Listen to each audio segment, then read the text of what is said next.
Hello there, this is weathered running today, and comes into view is St Paddy, a Bachmann locomotive. We've also got Robert F Fairlie, a class 37. St Paddy incidentally is a Deltic, and we've also got a Bachmann standard class 4 MT pulling the clay wagons.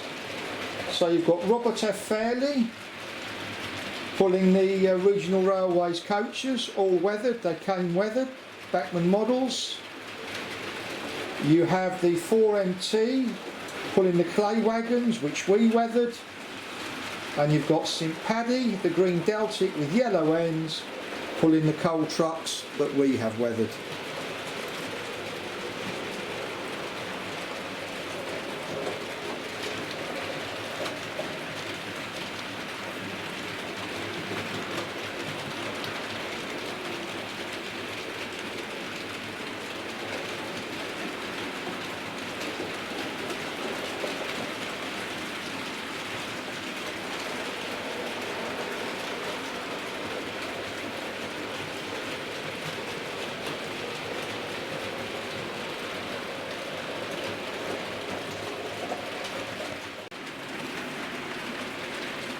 I think weathering works better on our layouts because it's fairly realistic. Not the most realistic, because obviously there's different time zones and different dioramas, and it is all subjective because we all like different things. When I first got back into model railways, I hated weathering, but now I appreciate the difference it makes to how a model railway looks. I mean, those clay wagons we've got with their bright yellow tops, in my view, they just look ridiculous. But again, we all do what is right for ourselves and our own model railways. A particular person spends the money and does what is right for them. However, seeing this does give you an idea about what you may or may not like. I mean, I resisted buying St Paddy because it was weathered. What a mistake that was. It's a fantastic Deltic from Bachmann.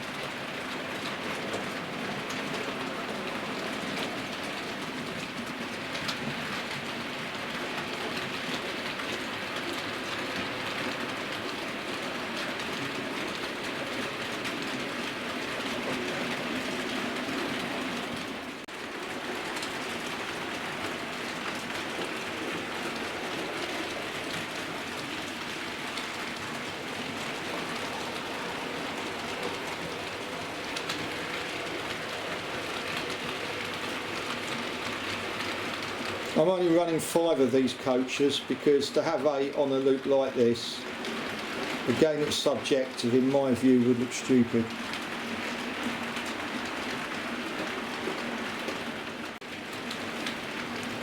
Now the coal trucks, we use watered down matte black.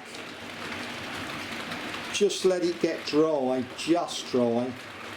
And then we use black powder with a makeup brush, work at smothering it in, so we're smothering the black as not to get the brush strokes, but we use different amounts, so we have different, subtly different shades, because where you've got coal, you are going to have, everything is going to be black. I've actually seen coal trucks myself.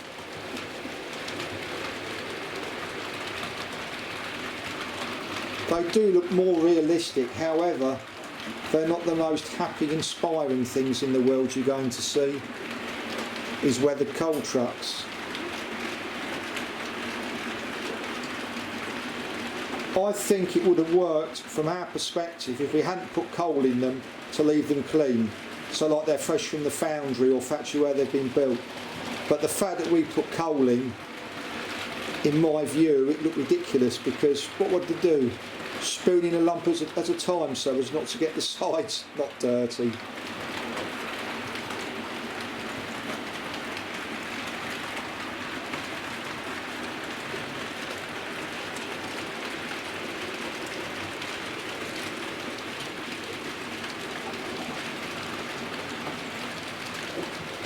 I wish I'd brought more clay wagons, and they were going cheap as well. But hey ho, you live and learn. In my view, we need another 6 of them.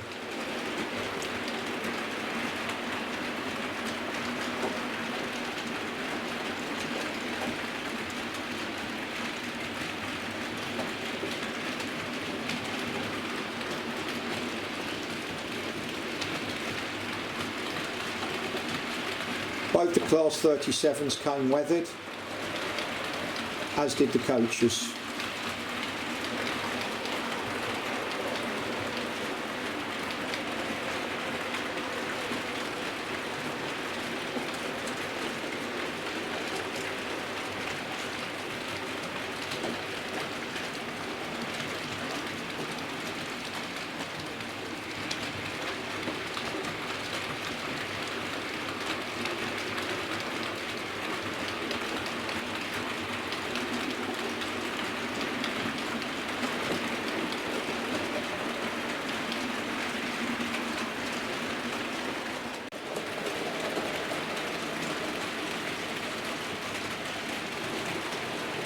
There's all three locos together. And here on my own filming this, so it's all more luck than judgment.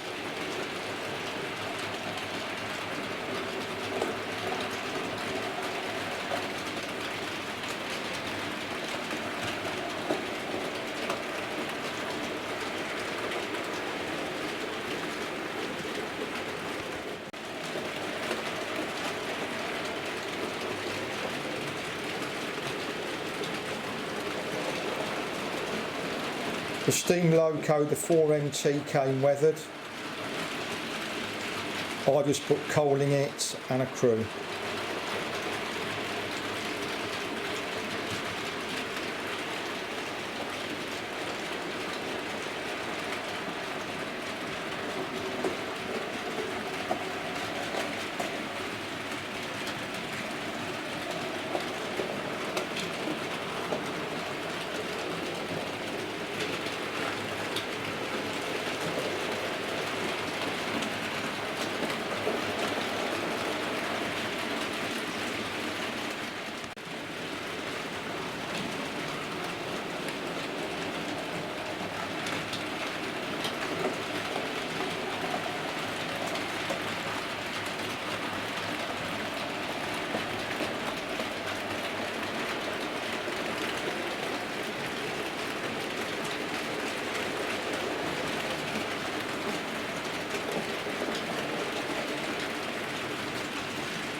Again, they're meeting together there.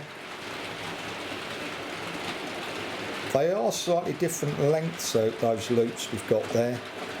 Ever so slightly different lengths.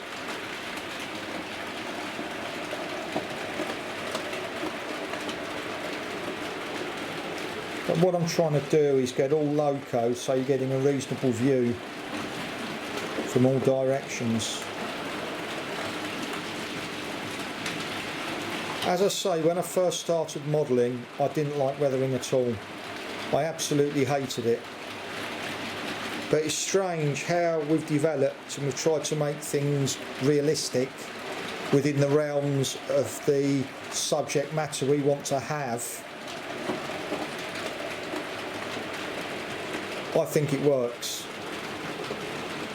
When we bought some trees and they were rubbish, so we made our own. And it just depends on how realistic you wish to be, how much time you've got.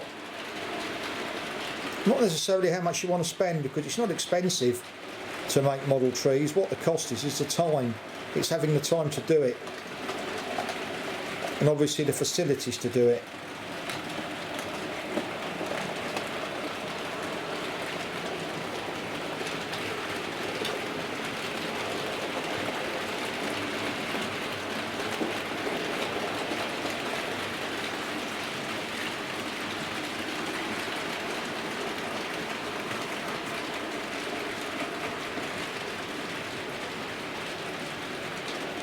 If you can, watch this on a widescreen TV on the YouTube app in 16K. You will find the detail is amazing. It really does bring it to life rather than on a phone and a small computer screen.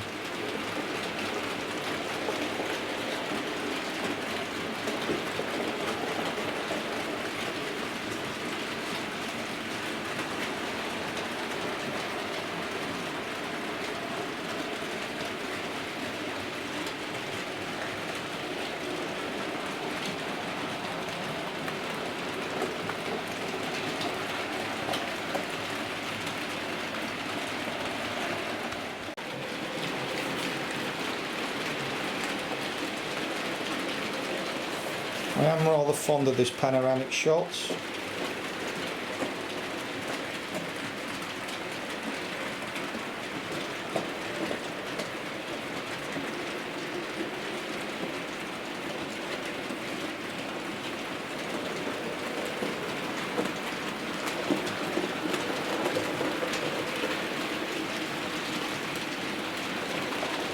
With these clay wagons we had to put some weight into them, quite simply because they just bobbled around so much.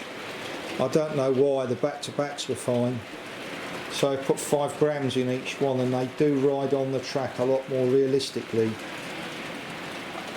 When they're a bit light they tend to bobble around like an out-of-scale remote control plane. As a model in a film that you can see is not the real deal.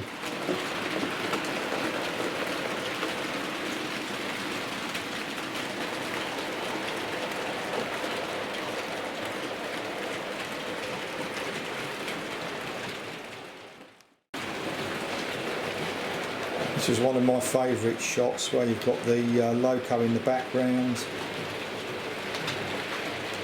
and you've got the 2 main runners going round.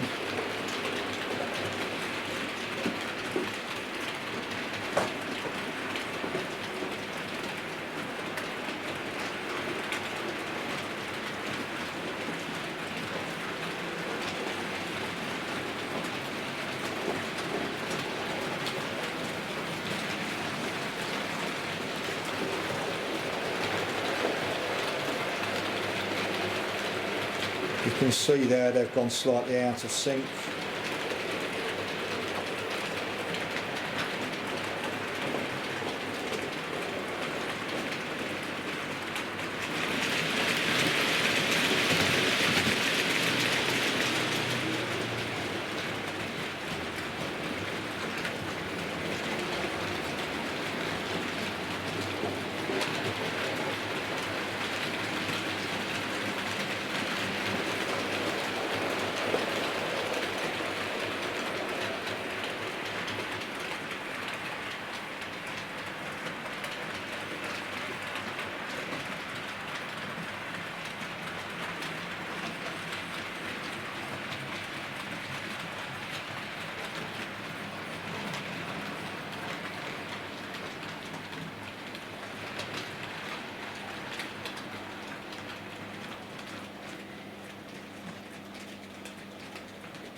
Park the trains up, we're just waiting for the Deltic St Paddy to come round.